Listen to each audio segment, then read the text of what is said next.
In today's video, we'll look at why your Sony laptop screen is blinking and how to fix it. But first, what does the Sony laptop screen blinking mean? Your Sony laptop screen blinking indicates a possible operating system malfunction. Restoring the system may address the issue by reverting undesired system changes. To do this, right-click the Start button, select System, and then go to System Protection.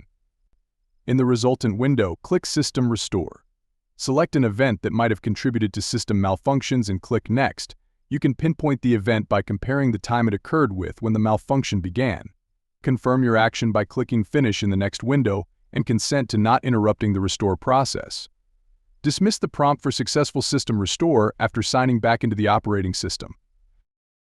Alternatively, the ambient light sensor may be malfunctioning, causing the error. Try disabling the sensor in the system display settings. If the error persists, your laptop may be having hardware issues. Contact qualified technicians for further assistance. And that's it. Thanks for watching till next time.